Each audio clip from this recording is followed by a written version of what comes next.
नमस्कार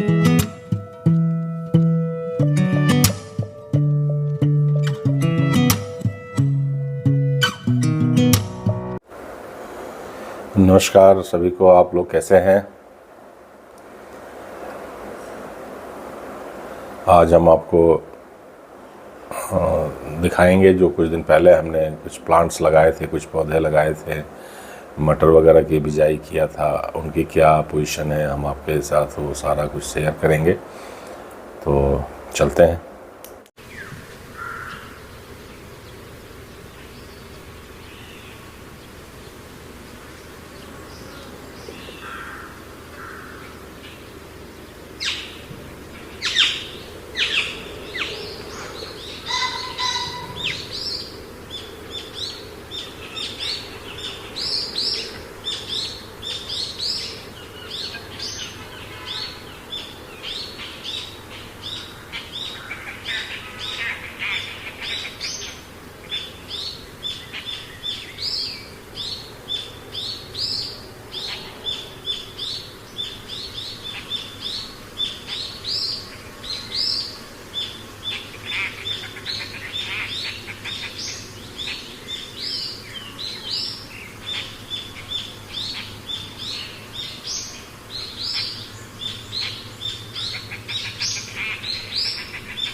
तो फ्रेंड्स, देखा आपने कि जो सुबह और शाम के लिए मैं 10 मिनट का टाइम देता हूँ अपने इन गमलों के ऊपर, और इस तरह से एक थोड़ा मेंटली सेटिस्फेक्शन कह लीजिए वो भी है।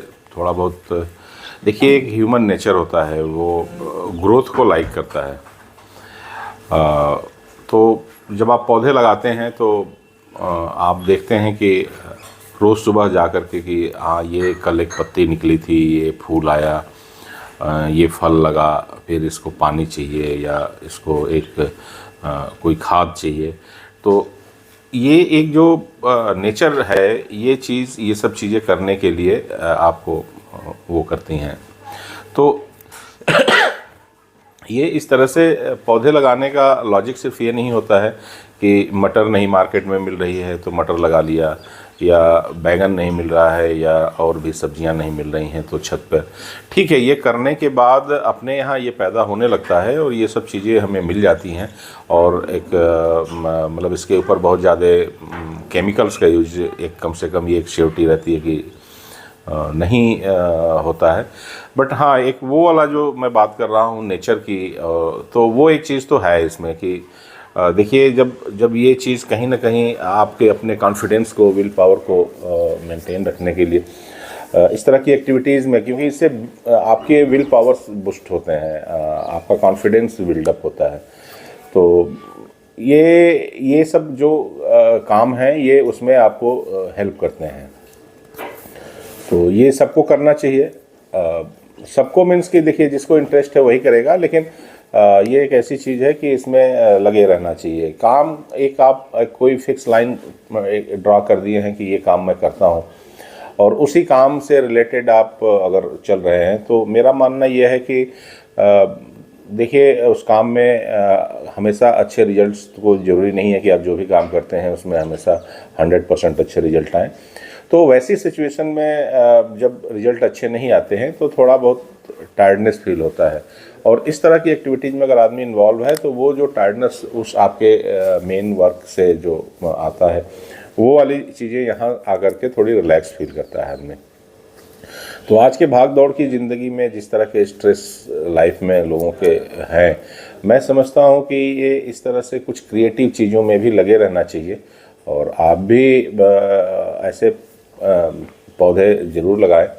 और मैं पीछे की भी वीडियो में कहा था कि आप अपने छत के ऊपर, टेरेस के ऊपर मतलब आप 50-100 लीटर का जो कैन आता है वो लेकर के, और उसमें आप, जैसे अमरूद हैं, आजकल अमरूद की वैरायटीज आ रही हैं जो गमले में उगाए जा सकते हैं, अमरूद लगा सकते हैं। नींबू है एक जो हमेशा फल देता है और इसकी रेगुलर ज़रूरत भी होती है लोगों को, तो आप नींबू भी प्लांट कर सकते हैं, लगा सकते हैं। आम की बहुत सी वैरायटीज आ रही हैं, मतलब अलग अलग फलों की भी वैरायटी जैसी आ रही है। तो छत के ऊपर एक हरियाली भी आपको अच्छी खासी मिल जाएगी, आपके लिए सुबह शाम का कुछ टाइम भी लगाने के लिए मिल जाएगा, और उसके साथ जो उसका आउटपुट आएगा, जो फल उस पर लगेंगे, वो तो आपको ही मिलना है। तो इस तरह से आप चीज़ें कीजिए। बाकी आप बाकी की जो वीडियो है एक बार और देखिए, और फिर, क्योंकि मेरी कोशिश यही है कि सॉरी, मैं और भी इस तरह के लगाऊं, लेकिन ठीक है, समय की तो देखिए बाध्यता है ही है। जैसा मैं पहले भी बताया हूं कि मेरा टूरिंग काफ़ी रहता है, बाहर में विजिट्स पे जाता रहता हूं। तो अभी नेक्स्ट मुझे निकलना है, जैसा मैं पहले आपसे शेयर किया था कि जाना है अपने यहाँ छठ और दिवाली पर, तो उधर मैं निकलूँगा 8-10 दिन, 15 दिन में उधर रहूँगा। तो अब इस बीच में थोड़ी ये चीज़ें उस तरह से नहीं हो पाती हैं, लेकिन कोशिश कर रहा हूँ। तो दोस्तों, आज मैं थोड़ा ऑफिस के लिए लेट हो गया था, सुबह टाइम से नहीं निकल पाया। जाऊँगा मैं, अभी टाइम 10:30 बज रहा है, तो कुछ फ़ोन आ गए थे, बिजनेस से ही रिलेटेड फ़ोन आया था, तो मैं उनसे थोड़ा सा बात करने लगा। कुछ अभी इंपोर्ट के मामले में कुछ चेंजिंग्स हुई हैं रूल्स में, इंडिया गवर्नमेंट ने कुछ और चीज़ों के लिए सर्टिफिकेशंस जारी किए हैं, तो उसके लिए कुछ एक काम करना पड़ा मुझे, उसके ऊपर कुछ चीज़ें सिस्टम पे बैठना पड़ा, लैपटॉप खोलना पड़ा। तो उस चीज़ को करने की वजह से मैं थोड़ा लेट हो गया। तो अब लेट हो गया तो बस निकलूँगा, 10 मिनट में ऑफिस के लिए निकलूँगा। ऊपर भी गार्डन में भी आज उतना टाइम नहीं दे पाया था, क्योंकि हमारे यहाँ टाइमिंग में और दूसरे कंट्री के टाइमिंग में जो फ़र्क होता है, उसकी वजह से वो मेरा जिस कंट्री के साथ काम चल रहा है, वो हमसे 3-4 घंटे पहले जग जाते हैं, उनके यहाँ दिन पहले हो जाता है। तो अब हम यहाँ अभी बेड पे होते हैं तो वो 2-4 लाइनें लिख के भेज देते हैं। तो अब ये होता है कि जब नींद खुलती है तो हैबिट है लैपटॉप और मोबाइल को पहले देखने का, अब सामने वो काम आ जाता है तो ये होता है कि रुको पहले इसको कर लें फिर। तो सॉरी, ठंड का मौसम आ गया है तो थोड़ा बहुत चीज़ें ऐसे चेंजिंग्स हो रही हैं, और एज के हिसाब से तो थोड़ा बहुत होता रहता है, क्या रहने में। तो मैं जाऊंगा ऑफिस, कुछ दिवाली के लिए परचेजिंग वगैरह करनी है, वो करूंगा। करने के बाद फिर मैं जाऊंगा, एक दिन जाना है थोड़ा एक पार्टी से और मिलना है। तो आज सैटरडे है तो मंडे को मैं मिलूंगा, और ट्यूसडे वेडनेसडे और कमिंग 1-2 दिन में ही मैं प्लान करूंगा कि निकलूँ मैं गांव के लिए। अब देखिए, ये काम की व्यस्तता कह लीजिए या जो भी कह लीजिए, अब पिछले महीने की 5 तारीख से मैं प्लान कर रहा हूँ कि आज निकलूँगा, आज निकलूँगा, आज निकलूँगा, और इस बीच में कोई ना कोई ऐसा अर्जेंट काम आ जा रहा है जिसकी वजह से मैं मतलब अभी तक निकल नहीं पाया। ठीक है, अगर मैं किसी को कह देता हूँ कि भाई मैं कल आ रहा हूँ, परसों आ रहा हूँ, तो थोड़ा सा उनको समझाना मुश्किल होता है कि आप कह करके नहीं आए। देखिए, वैसे तो मैं अपने जिम्मेदारियों से मैं उसको भी अपनी जिम्मेदारी मानता हूँ कि अगर मैंने किसी को बोला है कि मैं आ रहा हूँ तो ऐसा नहीं है कि मैं उसको वैसे ही लाइटली लेता हूँ। लेकिन अगर उससे भी देखिए, प्रियॉरिटी होता है ना सॉरी, प्रियॉरिटी वर्क होता है। तो कुछ काम ऐसे होते हैं जिसमें 1-2 दिन अगर डिले हो जाए तो चलता है, कुछ काम होते हैं कि अगर हम उसको उस टाइम फ्रेम में नहीं करेंगे तो फिर बहुत बड़ा नुकसान हो जाएगा। तो उन सब कामों के लिए थोड़ा सा टाइम देना पड़ता है। तो इसलिए अब जाने के मेरे टाइमिंग में थोड़ा बहुत अंतर आया। जिस डेट पे मुझे निकलना था, 2-3 काम वहाँ काफ़ी लोग वेट कर रहे हैं मेरा कि 2-3 ऐसी चीज़ें हैं जो आपके आने के बाद होंगी। तो मैं उनको बोला था कि मैं आऊँगा। मैं उनसे मतलब क्षमा चाहूँगा, जा कर के बोलूँगा कि भाई थोड़ा, क्योंकि देखिए सारे काम सब लोग नहीं समझ पाते हैं। अगर मैं उनको अपने ये सब डेली वाले रूटीन वर्क बताने लगूँगा तो कहेंगे कह रहे भाई आज की डेट में सब झूठ मूठ की बातें करके और टालते हैं। बट ठीक है, मैं उनको कोशिश करूँगा कन्विंस करने का कि भाई अब देखिए, एक हमारे बड़े ही नज़दीकी मित्र हैं, उनके बेटे का रिंग सेरेमनी था, उसमें मेरा जाना मतलब मेरी दिली इच्छा थी कि मैं उसमें पहुंचूं, लेकिन अब इन्हीं वजहों से मैं नहीं जा पाया। उसमें एक बैंक का काम मेरा फंसा हुआ था। उसके बाद एक और मित्र हैं, उनको कुछ काम था, उनमें भी उनको मैं बोला था कि मैं 9 या 10 तारीख तक आ जाऊंगा। उसमें हमारा वो इंपोर्ट का मटेरियल आना था, कस्टम क्लियरिंग वगैरह का था, उसकी वजह से मुझे रुकना पड़ा। तो कहने का मतलब ये है कि इस तरह से ऐसी ऐसी चीज़ें बीच में आ जाती हैं कि प्लानिंग मतलब जो रहती है वो फेल हो जाती है।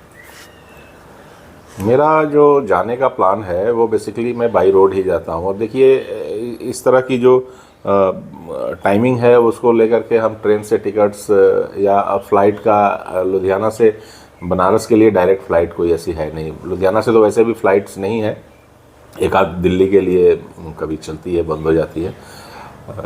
मोहाली चंडीगढ़ से है तो चंडीगढ़ के लिए भी वो डाइवर्टेड फ़्लाइट्स होती हैं, 4 घंटे 5 घंटे वो दिल्ली जाती हैं, उसके बाद वहाँ से होल्ड करती हैं, फिर वो बनारस के लिए जाती हैं। तो वो भी नहीं है, ट्रेन्स में टिकट नहीं मिलता है टाइम से। आजकल वैसे भी छठ और दिवाली का फेस्टिवल हो जाता है। और सबसे बड़ा रीज़न है कि कोई डेट का फिक्स ना होना कि कब हम जा पाएंगे, तो ये भी एक रीज़न होता है। मजबूरी बन जाती है कि बाई रोड ही जाएं। तो बाई रोड में निकलूँगा। हमारा बेसिकली रूट होता है यहाँ से दिल्ली, दिल्ली से फिर जमुना एक्सप्रेसवे से हम आगरा जाते हैं, और आगरा से फिर हम लखनऊ एक्सप्रेसवे पकड़ते हैं, और लखनऊ से फिर पूर्वांचल एक्सप्रेसवे पकड़ करके हम पहुँच जाते हैं। जनरली हमारा जो टाइमिंग होता है यहाँ से निकलने का वो अर्ली मॉर्निंग हम निकलते हैं, ताकि मॉर्निंग वाली जो ट्रैफिक होती है उससे बचा जाए।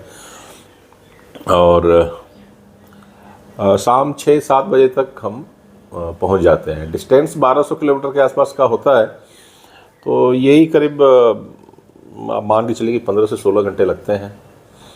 और अभी तक तो मैं 1 शॉट में ही गया हूँ, मतलब यहाँ से गाड़ी स्टार्ट करते हैं तो जाके फिर बीच में थोड़ा बहुत ब्रेक होता है, चाय पानी लंच, गाड़ी के लिए फ्यूल वगैरह, तो ये सब चीज़ें करते हुए सेम डे हम पहुँच जाते हैं। तो अब नहीं मतलब अपने साधन से जाने का देखिए बेनिफिट्स भी है और रिस्क भी है। एक लॉन्ग ड्राइविंग होती है तो हेल्थ मतलब फिजिकली भी टायर्डनेस काफ़ी हो जाती है, और दूसरा रिस्क भी तो है ही है, एक लॉन्ग जर्नी और रोड की सेफ्टी वाला मैटर रहता है। लेकिन काम की ज़रूरतें और मजबूरियों को देखते हुए वही एक साधन मुझे मतलब मैं प्रीफर कर पाता हूँ, तो ऐसा ही है। मैं जाऊँगा तो अब तो यूट्यूब के ऊपर वीडियोज़ वगैरह मैं पीछे कुछ टाइम से डाल रहा हूँ, तो आपके साथ वो सारी वीडियो शेयर करूँगा और मैं बताऊँगा कि रास्ते के क्या अच्छी और बुरी एक्सपीरियंस मेरे होते हैं, और अगर आप इस रूट पर चलते हैं तो क्या क्या आपको प्रिकॉशंस करने चाहिए, तो सारी चीज़ें मैं आपके साथ शेयर करूँगा।